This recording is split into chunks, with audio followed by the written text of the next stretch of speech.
అంటే వీళ్ళకి అనుకూలమైన వాతావరణం వచ్చేదాకా ఎన్నికలు జరపరు.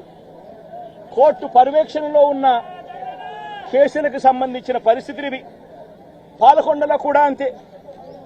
వైసీపీకి అందులో 17 ఉంటే తెలుగుదేశం పార్టీకి కేవలం 3. మళ్ళీ అక్కడ వైస్ ప్రెసిడెన్సీ అన్నది వైసీపీకి రావాలనా తెలుగుదేశం పార్టీకి రావాలనా? కానీ వీళ్ళకి అనుకూలత వచ్చేదాకా పోస్ట్పోన్మెంట్. ఇలా ప్రతి సందర్భంలోనూ కూడా డెమోక్రసీని కూనీ చేస్తా ఉన్నారు. పోలీసులను వీళ్ళు ఇష్టానుసారంగా వాడుకుంటా ఉన్నారు. నేను ఇవాళ ఒకటే చెప్తా ఉన్నా, ప్రతి పోలీసు వ్యక్తికి కూడా చెప్తా ఉన్నా, మీ టోపీ మీద ఉన్న 3 సింహాలకు కనిపించే ఆ సింహాలకు సెల్యూట్ కొట్టడం మొదలుపెట్టండి. తెలుగుదేశం పార్టీ నాయకులకు సెల్యూట్ కొట్టడం మొదలుపెట్టి వీళ్ళు చెప్పినట్టుగా చేయడం మొదలుపెట్టి అన్యాయాలు చేయడం మొదలు పెడితే మాత్రం ఎల్లకాలం తెలుగుదేశం పార్టీ ప్రభుత్వమే ఉండదు అని చెప్పి ఇవాళ ప్రతి అధికారికి కూడా నేను తెలియజేస్తా ఉన్నా. రేపొద్దున మళ్ళీ మా అధికారం వస్తుంది. వచ్చినప్పుడు అన్యాయం చేసిన వీళ్ళందరినీ, వీళ్ళ అధికారులందరినీ, అన్యాయం చేసిన ఈ నాయకులందరినీ కూడా బట్టలు కూడా తీసి నిలబెడతామని చెప్పి కూడా ఈ సందర్భంగా తెలియజేస్తా ఉన్నాం. ఎవడిని వదిలిపెట్టేది ఉండదు. ఇదే వంశీని అరెస్ట్ చేసేటప్పుడు సిఐ అన్నాడట, నేను 1.5 సంవత్సరంలో రిటైర్ అయిపోతాను అని చెప్పి.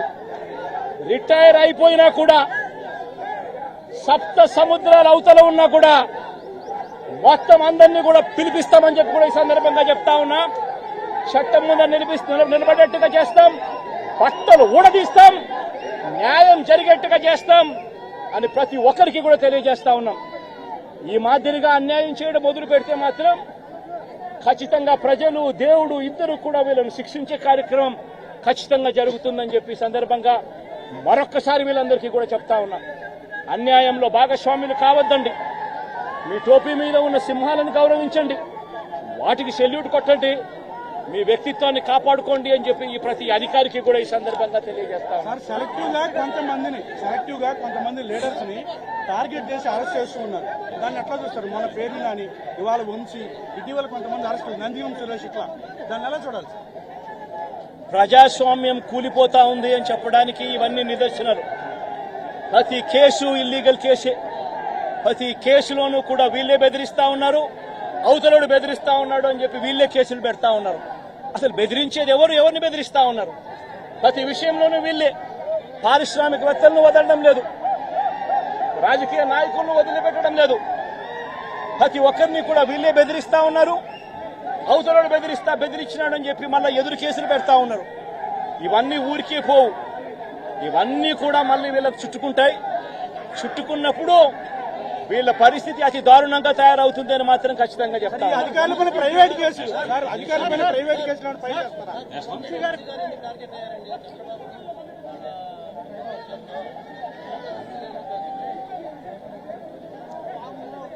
వంశీని ఎందుకు టార్గెట్ చేస్తా ఉన్నారు అనేది చంద్రబాబు నాయుడు గారికి వంశీని చూస్తే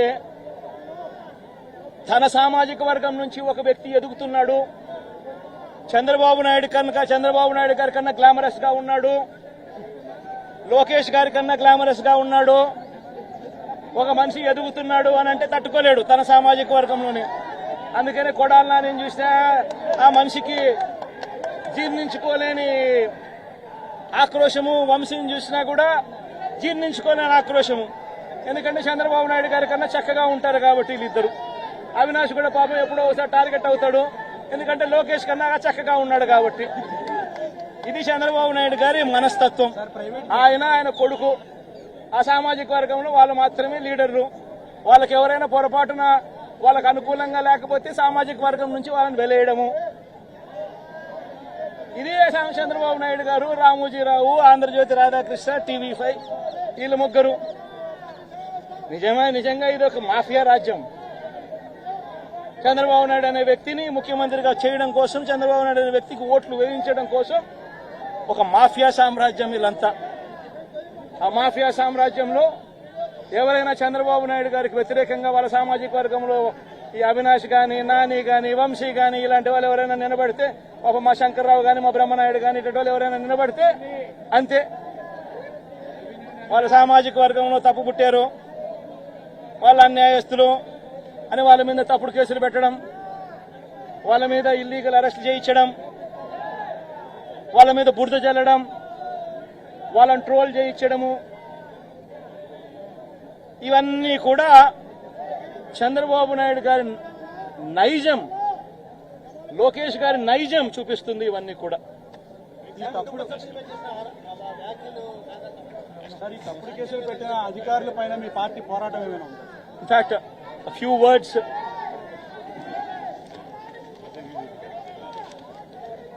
ఫర్ ద నేషనల్ మీడియా.